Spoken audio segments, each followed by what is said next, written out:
I'm a 29-year-old freelance designer now, but for most of my 20s, I was the family joke. The cautionary tale. Don't end up like him. That was me. When I quit my job at 24, it was like I'd set fire to the family name or something. My dad, 54M, retired early from some middle management role in finance, told me I was abandoning stability. My mom, 52F, stay at home, queen of subtle disappointment, just looked at me like I told her I was moving to a cave. My uncle, her brother, laughed outright and said, well, someone's gotta flip burgers. I wasn't even doing something that crazy. I'd been working at a small marketing firm in my city. Good salary, decent people, but I was dead inside. Every day felt like I was aging a year. I used to sketch at night just to feel something. Then, after some health stuff, that's a different post, I realized that if I didn't try to live my own life now, I probably never would. So I quit. Not to go party or find myself in Bali or whatever. I quit to build my own design studio, one tiny client at a time. I had some savings. I had a plan. But in my family's eyes, I might as well have joined a cult. I didn't expect applause, but I didn't expect cruelty either. At Thanksgiving that year, my uncle made a toast to people who work hard and don't live in fantasy land. Everyone laughed. I smiled through it. At Christmas, my mom asked if I'd applied for any real jobs lately. I said I was working on a brand identity for a startup. She said, so, still nothing permanent, then? They didn't ask questions. They didn't try to understand. It wasn't just disapproval, it was mockery laced with pity. And when I did try to talk about my projects, they'd zone out or change the subject to my cousin Jenna, 27F, who got a job at a law firm straight out of school and was somehow the golden child despite being insufferably smug. My dad would say, well, at least Jenna has a future. Cool. So I stopped sharing. I started lying. Yeah, just picking up odd jobs here and there. Still figuring it out. I let them think I was flailing. It was easier than being laughed at. And honestly, for a while, I was flailing. The first 2 years were brutal. I barely scraped rent. I lived off eggs and toast and instant noodles. I took nightmare gigs with clients who thought freelancer meant 24/7 emotional punching bag. I designed logos for $50 because I had no leverage. I sent out hundreds of cold emails that never got answered. I stayed up until 3 a.m. trying to teach myself animation because one client wanted it but couldn't pay. I took the job anyway. I worked holidays. I missed birthdays. I said no to weddings because I couldn't afford a gift, and I didn't want to show up looking like failure. My parents never called. My uncle once sent me a job posting for a customer service role at a mall and said, you should apply. Seems more your speed. I saved that email. But somehow, slowly, I got better. I started getting referrals. One client led to another. I learned how to price myself. And, more importantly, how to say no. My work improved. My confidence did too. I started building a portfolio I was proud of. I created systems, streamlined my workflow, invested in tools. 3 years in, I had consistent monthly income and a growing client list. But still, I kept quiet. I didn't update my family. I let them think I was drifting. I remember one Easter, I overheard my mom talking to a family friend. He's still doing that little art thing, I think. We're just hoping he comes back to reality soon. It stung. Not because I needed her approval, but because even when I was succeeding, it wasn't real to them. It wasn't enough. So I started planning something. Not out of revenge, not at first. More out of a quiet ache to show them who I really was. To prove that I wasn't a lost cause. That I'd built something. But eventually, that ache turned into something sharper. And colder. Because I realized something. They didn't deserve to know. They only cared when it suited them. And I'd find that out very, very soon. Let's fast forward to 2 years ago. I landed a client in Germany who needed a complete rebrand for their tech company. That project opened everything. Suddenly, I had international exposure. A few of my animations went semi-viral on design blogs. Clients started coming to me. I hired a part-time assistant. I built a tiny team. I bought a 2-bedroom condo in cash. I paid off all my student loans. I started turning down more work than I accepted. And then, as if on cue, the call started. Hey, buddy, my uncle texted. Heard you're doing well. So proud of you. We always knew you had potential. You free to chat sometime? That man hadn't spoken to me in years. My mom called and said, your father and I were talking. We'd love to hear more about what you do. Maybe you can help your cousin with some branding? She's launching a lifestyle blog. My dad emailed me links to some broken-down houses he wanted to flip and asked if I'd be interested in investing in the family. Jenna texted me out of nowhere. Hey, Mom said you're doing graphic design stuff. Can you do me a free logo for my new site? Just something simple. No apology. No acknowledgement. Just this casual expectation that I'd now hand over my time, money, skills, or connections like a good little prodigal son. And here's the kicker. They started telling people they'd always supported me, that my success was a testament to the family's resilience. I heard that exact phrase from my aunt at a family barbecue I didn't attend. My friend overheard it through mutuals and sent me a screenshot. I laughed so hard I almost choked. Nope, not anymore. So I decided I'd give them what they wanted, but on my terms. I invited them all to a career masterclass. I framed it like a presentation, something casual, a behind-the-scenes look at how I built my design business. A little inspiration for the next generation, I said in the invite. They RSVP'd within an hour. Of course they did. My mom even emailed me saying how proud she was. How it meant a lot that I was including the family. She had no idea what was coming. And I wasn't going to scream. I wasn't going to cry. I wasn't even going to call them out directly. I was just going to show them everything. So yeah, I planned a masterclass. Technically, it wasn't even a lie. I was going to talk about my career. Just not in the way they were expecting. Let's get one thing straight. I didn't want drama. I wasn't trying to blow up at anyone or make some big viral spectacle. I just wanted to tell my story, truthfully, clearly, with receipts. And I wanted them to sit in it, to remember what they did. And more importantly, what they didn't do. I sent the invitation through a private Eventbrite link. I titled it, Creative Resilience, Building a Career When No One Believes in You. I added a short description. Join me for an honest walk through my unconventional journey as a creative professional. The failures, the late nights, the moments of doubt, and the eventual breakthrough. A look behind the scenes at what it takes to survive when support is scarce and expectations are low. I kept it vague enough that they'd see what they wanted to see. My mom replied to the invite within 30 minutes. Her response, "We're so touched you want to include us. Can't wait to finally see what you've been working so hard on. This family always believed in your gifts." Sure, Ma. Uncle Roger RSVP'd next. Yes, that's his real name. I'm not protecting him. He actually forwarded the invite to a few of his friends, telling them he was part of the story. LOL. I guess that's technically true. The event was set for a Sunday afternoon, just 2 weeks after I sent the invite. I rented a small co-working studio downtown that had a projector and a clean, minimal setup, nothing flashy, but very creative professional vibes. I didn't want this to feel like a TED Talk. I wanted it to feel intentional, calm, polished, surgical. I made slides. Not a ton, just enough to guide the story. Each slide had a short title, some photos, and a few bullet points. Here's how I broke it down. Leaving the track, why I quit. Years in the wilderness, the part no one saw. Mockery as motivation, the words I'll never forget. Turning the corner, the first big break. The mask of support, suddenly, everyone cares. What support actually looks like. A contrast. What I owe you, spoiler, nothing. There was no roast. No shoutouts by name. Just facts. Framed calmly, like a retrospective. But the emotional weight? That was baked in. I practiced the talk a dozen times, not because I was nervous, but because I wanted to hit the right tone. I didn't want to sound angry. I wanted to sound like someone who had processed it. Someone who was done explaining. Someone who had already won. The day of the event came. I showed up an hour early with my assistant. Yes, I have one. She's awesome. And we got everything set up. Simple snacks, bottles of water, music playing low in the background. Nothing fancy. Just enough to look professional. I wore a clean black shirt, jeans, and sneakers. No blazer. No performative success outfit. Just me. They started trickling in around 12:45. First my parents. My mom hugged me a little too tight. My dad gave me one of those man nods he thinks makes up for years of silence. Then Uncle Roger, loud as ever. "So proud of you, kid. We always said you were the artsy one." He once said I'd end up drawing cartoons for food stamps. But sure, Rog. Always supportive. Cousin Jenna arrived late, of course, Starbucks in hand, immediately asking where the VIP seats were. There weren't any. I gestured to the folding chairs like, pick your poison. There were about 25 people total, mostly extended family.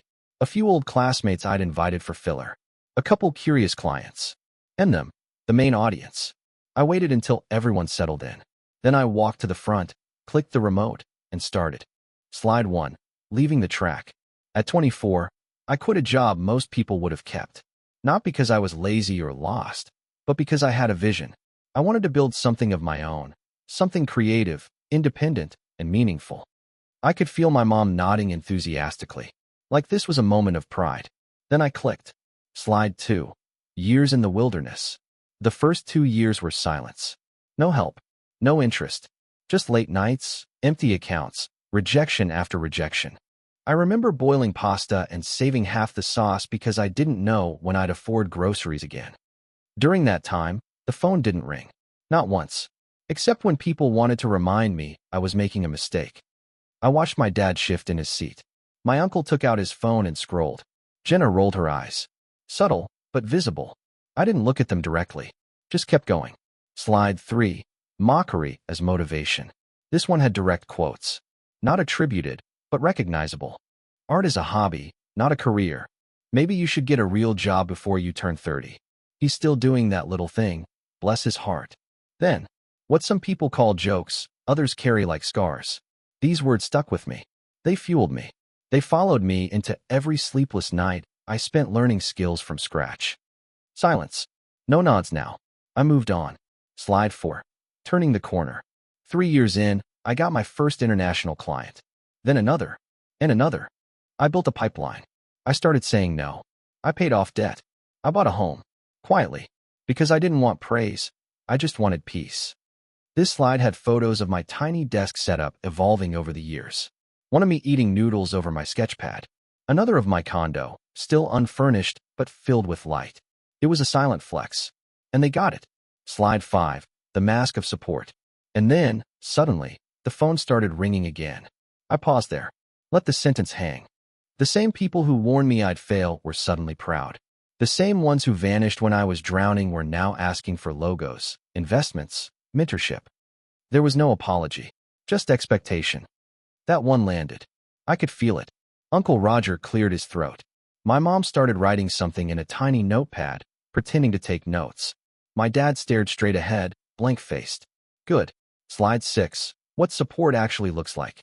Support isn't a hug after the finish line. It's a call during the race. It's asking what I need, not what I can give you now that I've made it. This slide had screenshots, redacted, but recognizable to anyone paying attention. Messages from clients who encouraged me, friends who stuck around, mentors who gave advice for free. Not one of my family members' names appeared. Slide 7. What I owe you. Final slide. Black screen. White text. Nothing. I said it gently. No anger. Just clarity. I owe you nothing. And that's not bitterness. That's balance. We all made choices. You chose to doubt me. I chose to keep going. And I've made peace with that. This talk isn't to shame anyone. It's just the truth. And maybe, in hearing it, someone else here will think twice before dismissing someone's dream as a joke. That was it. I closed the laptop. Thanked everyone for coming. Applause. A little. From people who weren't family. The rest just sat there, stunned. They didn't say much afterward. My mom gave me a stiff hug and said, "That was powerful." My dad mumbled, "Well, glad things worked out." Uncle Roger said, "Wish you'd told us how hard it was. We would have helped." Really? When? Between jokes? Jenna just said, "Okay, but are you still doing logos or?" I said, "Not for free." She rolled her eyes again. Walked out. After that day, I stopped answering texts. No dramatic block or family war. Just silence. They had their chance. They got their answers. They got to see exactly who I became without them. And I'm okay with that. I sleep better now. After the masterclass, I didn't block anyone. No angry texts. No family group chat exit. Just space. Intentional silence. I think that confused them more than if I'd blown up. Like they were expecting a cathartic, emotional climax. Tears, hugs, a reconciliation montage. You know, the kind of moment that makes people feel better about being terrible after the fact. But that moment never came. I just moved on. And if that felt cold to them, well, the silence they gave me during those first few years, that wasn't warm either. I didn't hear from anyone for the first couple weeks. Just a lingering echo of awkward eye contact and shuffled feet at the end of the event. Like they were all waiting for someone else to make the first move. Uncle Roger was the first to crack. He sent me a text exactly 10 days later. Hey, been thinking about your talk. Real powerful stuff. Sorry if I ever made you feel unsupported. You know I joke around a lot. No hard feelings? No hard feelings. The phrase made me laugh, quietly, to myself. Because here's the thing about people like Roger. They want forgiveness, not accountability. They want to be reassured they didn't do that much damage. That their jokes weren't that sharp. That they're still the fun uncle at the end of the day. I didn't reply. Not to be petty, but because there was nothing left to say. A week later, I got an email from my mom. Subject line: can we talk soon? The body of the message was longer than usual, which surprised me. My mom isn't the type to write more than 2 sentences unless it's a holiday greeting. Here's an excerpt. I've been reflecting on everything you shared. I didn't realize how hard it really was for you. I'm sorry if I ever made you feel like you weren't supported. That was never the intention. We just didn't understand what you were trying to do. It didn't make sense to us at the time. I hope now that things are better, we can reconnect. You're doing so well, and the family is very proud of you. We love you and always have. That last sentence felt like someone trying to patch a bullet hole with a Band-Aid. And the word that stuck out most? Now. Now that things are better. Now that the risk is over. Now that the ugly parts are in the past, and I'm polished enough to be presented at family dinners like a reclaimed heirloom. I didn't reply to that, either. Not because I hated her, but because I've learned that silence is not the absence of love. Sometimes it's the presence of boundaries. Life moved forward. My work kept growing. I hired a full-time assistant, then a junior designer. I started mentoring younger creatives, the way I wish someone had done for me. We launched a YouTube channel that now pays for itself in passive income. I traveled for conferences, built a client base that spans 6 countries. The irony? I became exactly the kind of successful adult my family always wanted me to be. But I got there by ignoring everything they told me. And that's not lost on me. About 3 months after the event, my cousin Jenna posted a story on Instagram. A screenshot of a quote that read, "Family isn't always blood," with a black background and crying emoji. Okay, drama queen. I ignored it. Then, 2 days later, I got a DM from her, short, aggressive. "So I guess you're just gonna ghost everyone now? That's cute." I stared at the screen for a long minute. I actually debated responding. But then I remembered. This was the same cousin who once said I was basically unemployed because I worked from home. The same cousin who asked for a free logo without so much as a please. I left her on scene. There were some moments I didn't expect. Like how my aunt, different side of the family, messaged me privately after the masterclass and said, "I always thought you had guts. We didn't know how to support you back then, but we should have tried harder. I'm sorry. Truly." That one got to me. Not because it was perfect, but because it was honest. No excuses. No performance. Just a simple acknowledgement. I replied to her. I said thank you. I meant it. She didn't ask for anything in return. Funny enough, I started getting messages from people outside the family, too. Old classmates. Even a couple former coworkers from my agency days. Stuff like, "Man, I had no idea how bad it got for you. Thanks for being real about it." Or, "Your talk made me rethink how I treat the creatives in my life. Appreciate your honesty." I didn't expect to feel so seen by strangers. It was healing, in a way my family never managed. About 5 months after the event, my dad showed up at my building. I hadn't given him the address. He must have gotten it from someone, probably Mom. I was in the middle of a project review when my building's front desk called up and said, "There's a man here asking for you. Says he's your father." I stared at the phone. And then, without emotion, I said, "Tell him I'm unavailable." Then I went back to my meeting. 2 hours later, I got an email from him. "I just wanted to see you. I figured maybe we could talk. I know I haven't always said the right things, but I'm trying. I'm proud of you. You proved us wrong. You really did." The sentence that stood out? You proved us wrong. Even in his apology, he made it about their expectations. Like my success is impressive because it defied them. Not because it was hard. Not because I sacrificed. But because it shocked the people who didn't believe in me. I didn't reply to that one, either. Sometimes people think revenge is loud, explosive, screaming matches, or courtroom drama, or viral takedowns. But real revenge? It's calm. It's sitting in a home you paid for, doing work you love, while the people who doubted you slowly realize they no longer have access to you. It's the subtle shift in dynamic, when they stop seeing you as the disappointment and start seeing you as the one who doesn't need them. It's not slamming the door. It's removing the hinges. They still text occasionally. Birthday wishes. Hollow thinking of you messages. I don't answer. It's not about punishing them. It's about preserving me. I want to talk about something that gets buried in stories like this. When people focus on the you made it moment, the house, the money, the event, the silence that followed, they miss the most important part. The people who showed up when no one else did. The ones with no blood ties, no obligation, no shared last name, just presence. So, let me introduce you to my real family. The one I didn't inherit, the one I built. Kayla was the first.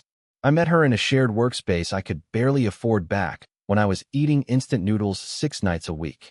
I was freelancing out of pure desperation, hunched over a Craigslist monitor, pretending to be more confident than I was. She was a web developer, loud, sarcastic, and brilliant. She noticed me staring at Illustrator tutorials on YouTube during lunch one day and said, "Let me guess. You're underpaid, overworked, and still saying thank you to clients who pay in exposure." I laughed, harder than I'd laughed in weeks. We started swapping stories, tips, later, clients. She'd loop me into her web projects for branding, and I'd pass her my clients who needed web dev. We lifted each other up like two half-drowned people learning how to swim while holding hands. Kayla taught me how to negotiate, how to charge what I was worth, even when I didn't believe I was worth it. She was the first person to tell me that saying no was a survival skill. When I told her my family thought I was wasting my life, she didn't feed me some BS about proving them wrong. She just looked at me and said, F***K them. If they can't see what you're trying to build, they don't deserve the view from the top. Then there was Marcus. He was one of my first clients, actually. A local coffee roaster who needed a label design for his cold brew bottles. The pay was crap, but he let me work from his cafe, gave me free coffee, and told every customer who asked, "That's the guy who made our labels." One day, when I was about to give up, like really give up, Marcus slid a napkin across the counter with this written in Sharpie: "You're allowed to take up space." I kept that napkin in my sketchbook for a year. It reminded me that someone believed in me, not because I was successful, but because I was trying. We're still friends. Still laugh about those first bottles with crooked labels and inconsistent color profiles. Now, he runs 3 shops and still uses my designs. He calls me the brand dad. Eliza came later. We met through an online portfolio review group. She was a UX designer switching careers after a bad divorce. I was presenting my first animation reel, nerves shot to hell. She DM'd me after and said, "Your transitions are smoother than my lawyer's lies." Instant friendship. We ended up building a support group of sorts, weekly Zoom calls, checking in, swapping critiques, venting about nightmare clients. There were 4 of us at first, then 10. Now it's a Slack channel with over 60 freelancers from around the world. We call it the kitchen table, because when no one else invites you to theirs, you build your own. Eliza's the one who convinced me to hire help. She said, "You're drowning in success. That's a good problem. Now solve it like a business owner, not a martyr." She pushed me from freelancer to entrepreneur. I owe her more than I can say. And then there was Lena. She wasn't in design. She was a florist. We met at a tiny maker's market where I had a booth with sample prints, desperately trying to seem professional. She wandered over, picked up a business card I'd made, and said, "This is thoughtful. You don't just design, you listen." We talked for hours. She didn't offer me business advice or inspirational quotes. She just listened, asked real questions. And then she showed up again, and again, and again. We never dated, just became each other's safe space. She'd bring me leftover flowers after weddings, just because your apartment deserves color. She'd leave little notes under my coffee cup. "You're not behind. You're building. They don't need to get it. You do." Lena reminded me that I was still allowed to feel things, even when I was succeeding. Especially then. I tell you all this because it matters. Because when people think about revenge, they think about sticking it to the people who hurt you. But the real win? Surrounding yourself with people who don't just clap when you win. They hold the line when you can't stand. These people didn't ask for a cut of my success. They didn't show up after I went viral. They didn't send thinly veiled requests disguised as checking in. They were there when my bank balance had 3 digits. They were there when I called crying after a client ghosted me on a huge invoice. They were there when I launched my website and refreshed the page every 20 seconds like it was a space shuttle launch. They weren't family, but they were everything. After the masterclass, I told them what I'd done, sent them the slides. The photos. The script. I asked, was I too harsh? Marcus wrote back, you were kind. Too kind. I would have set the podium on fire.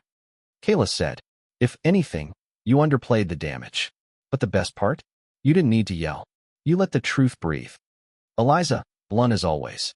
You gave them more grace than they ever gave you. That's not revenge, that's closure. And Lena? She just said, it's done. You're free now. She was right. Here's the quiet truth no one tells you about success. When you finally make it, it doesn't fill the hole left by the people who disappeared when you needed them.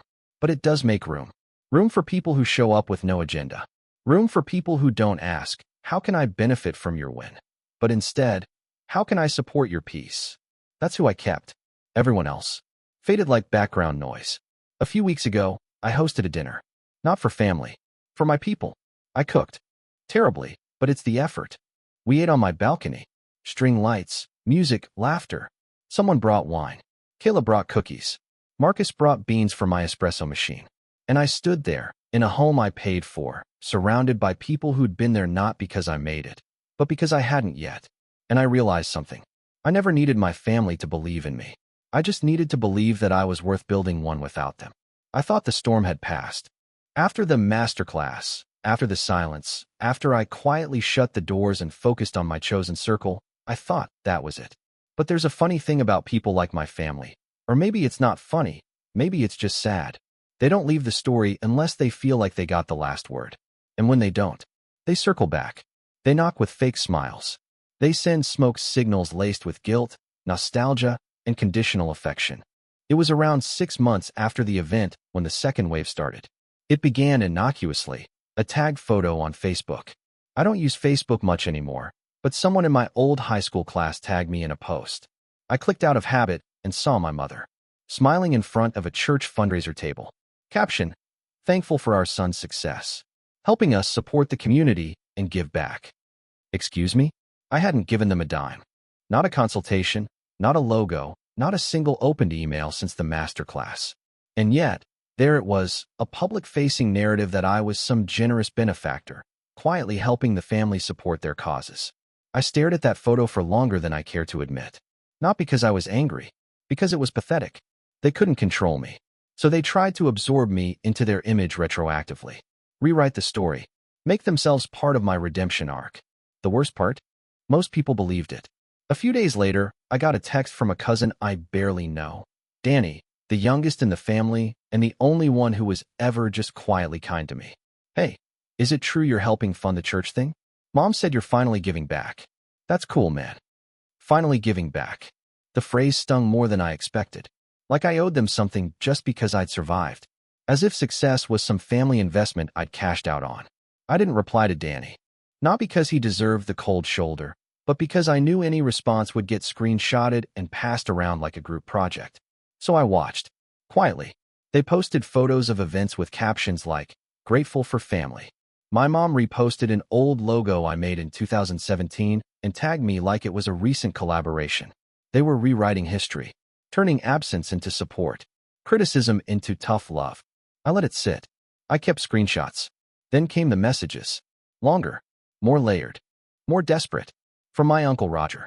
Look, I know we got off on the wrong foot years ago, but you're doing great now. We're all proud. Maybe you can come over next Sunday, family dinner. We'll talk like old times. Like old times? You mean when I was the designated family failure and you made passive-aggressive jokes about me flipping burgers? Hard pass. Then a message from my dad, 2 weeks later. You're making a name for yourself. I know I wasn't always supportive, but I just didn't want to see you fail. It came from love. You've got a chance to be a leader in this family now. That sentence again. You've got a chance to be a leader in this family now. No, I didn't struggle for 6 years to be promoted to family mascot. I didn't burn myself down to be crowned phoenix by the same people who lit the match. The only message that really got to me came from my mother. It was handwritten. Arrived in a pale blue envelope with her looping script on the front, no return address. Inside, 2 pages, unlined paper, cursive so precise it looked like a font. She wrote, I watched you at the event. I saw the years I missed. I don't know what to say to make it right. But I also don't want to spend the rest of my life pretending we were better than we were. You didn't know us that talk. But you gave it anyway. And I've been sitting with that. Every day? I didn't call. I didn't help. I didn't ask what you needed. I just waited for you to come back to your senses. I see now how wrong that was. If silence is what you need from me, I'll respect it. I just wanted you to know. I'm listening now. And I'm proud. No conditions. No requests. Just that. That message stopped me cold. Not because it was perfect, it wasn't. But because it was real. No deflection. No revisionism. Just a mirror, held up willingly. And so, I did something I hadn't done in nearly a year. I replied. I sent a single-line email back. Thank you for not trying to rewrite the story. No love, name, no open door. Just a line. But it was a line she didn't cross. She didn't reply, didn't push, didn't twist it into another attempt at reconciliation. And that, ironically, meant more than any apology ever could. I wish I could tell you that things magically healed after that. They didn't. The rest of the family carried on with their fiction. Some probably still tell their friends I'm generous and humble and grateful for my roots. Let them. Because here's the truth. Success doesn't need to be defended. And closure doesn't require consensus. I've learned that part of real revenge, the kind that's satisfying, the kind that sticks, is in refusing to perform the role they expect you to. They wanted the prodigal son, the comeback story, the good boy who returns home bearing gifts. Instead, they got silence, boundaries, and a son who built his own home and stayed there. That's not coldness. That's growth. And if that looks like betrayal from their side of the fence, that's a problem I no longer feel responsible for. These days, my time is full.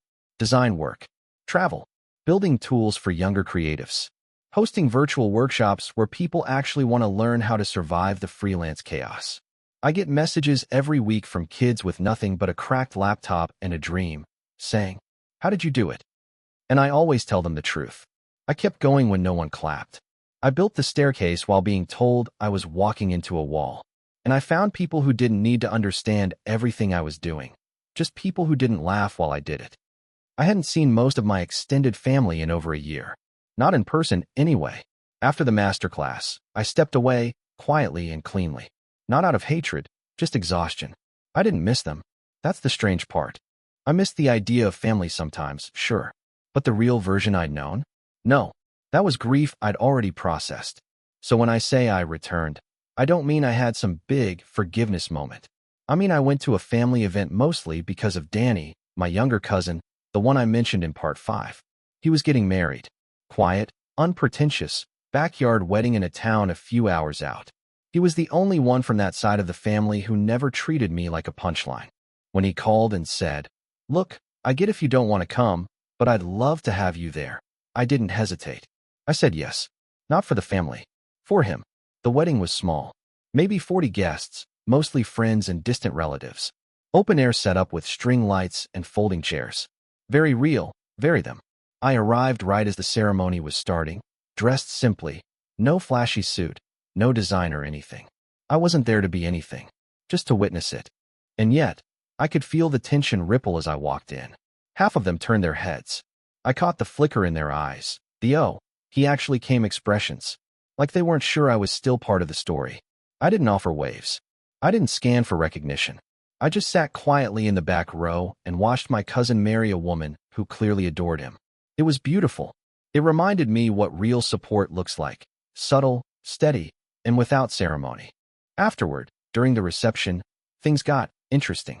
The first person to approach me was my aunt, not Uncle Roger's wife, but the other one, from the cousin who never acknowledged my work side of the family.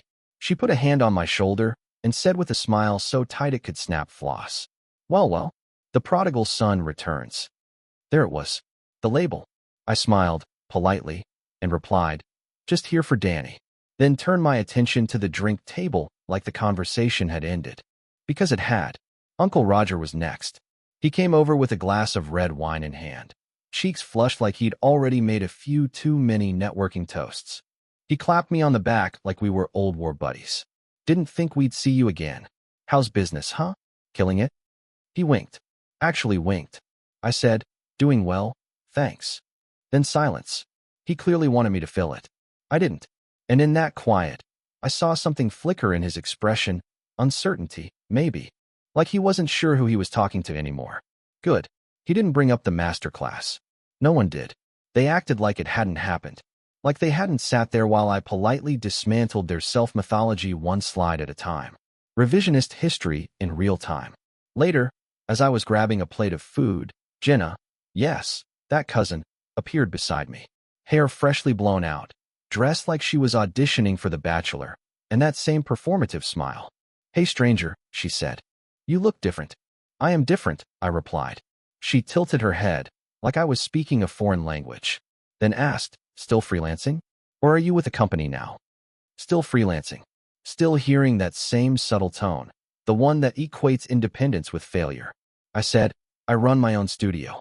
"Oh, so you finally settled down a little. That's good.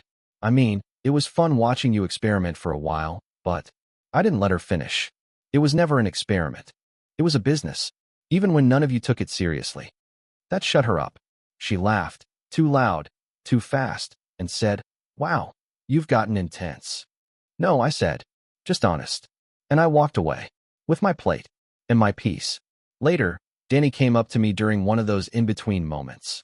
Cake done, dancing not yet started, and hugged me. "I'm glad you came," he said genuinely. "Me too," I replied. Then he lowered his voice and said something I didn't expect. "I saw your talk, by the way. I found the recording. Someone forwarded it to me. I didn't know all that. I'm sorry." I didn't ask who forwarded it. Didn't care. I just said, "Thanks for not pretending you did." We stood there in comfortable silence for a while, watching guests chatter and kids chase each other through the grass. No expectations. No performance. Just quiet, mutual presence. That right there? That was the only moment I was glad I came. I left before the dancing really started. Didn't say goodbye to most of them. Didn't hug my mom. Didn't pose for family pictures. Just slipped away, keys in hand, knowing I'd been seen, but not touched. And in the car, on the drive home, I felt something unexpected. Closure. Not because anything had changed, but because I had. I'd stepped into the same room as the people who used to define me, and realized I didn't need their approval, or their attention, or their narrative. They could rewrite whatever they wanted. I had already published my version. Closure isn't always a conversation.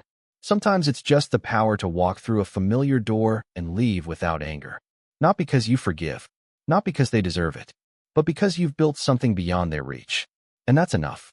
A few months after Danny's wedding, I thought the dust had finally settled. The masterclass had been delivered. The second wave of hollow reconnection attempts had been ignored. The drive home from that wedding felt like the final scene.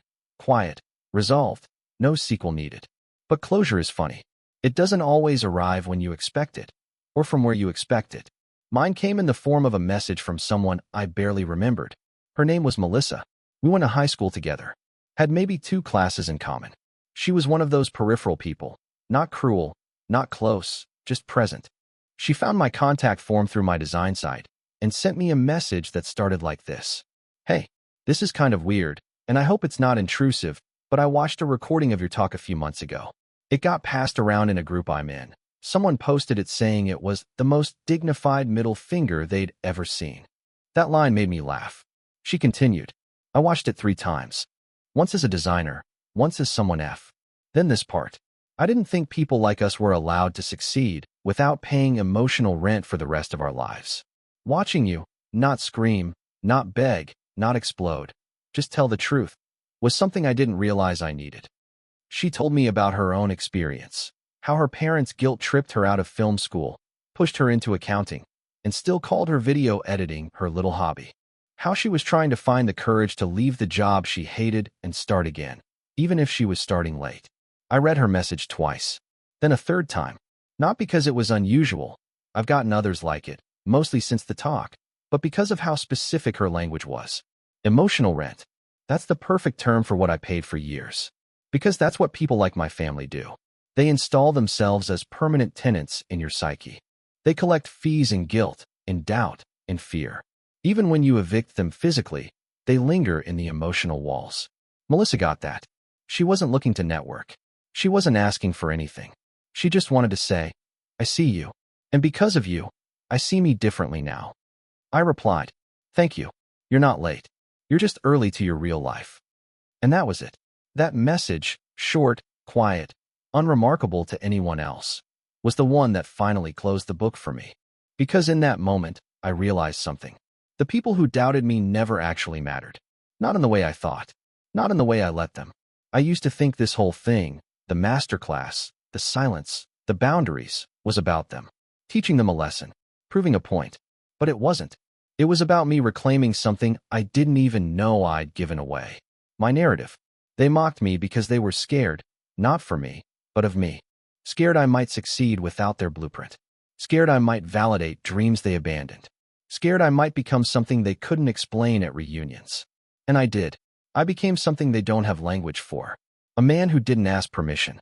I still live in the same condo. Still work with clients I respect. Still say no more than I say yes. Still mentor young designers and tell them, you're not behind. You're just not them. The money's better now. The peace is, too. The family? Still at a distance. By design. My mom sends me holiday cards sometimes. I read them. I don't respond. That's our arrangement now, the softest version of estrangement. She's never asked for anything since that handwritten letter. She never pretended it didn't happen. That silence. It's not cold. It's earned. The others? They've gone quiet. Probably telling stories at BBQs about how they always knew I'd make it. Probably still reposting my work like they had a hand in it. Let them. I'm not here to argue with ghosts. Revenge, real revenge, the kind that doesn't rot you from the inside, looks like this. A quiet room. Your own keys. A desk with your name on it. Your phone buzzing with messages from people who actually see you. Not because you performed. Not because you gave back. But because you became. So, to the ones who laughed. I didn't do it despite you. I did it without you. That was always enough.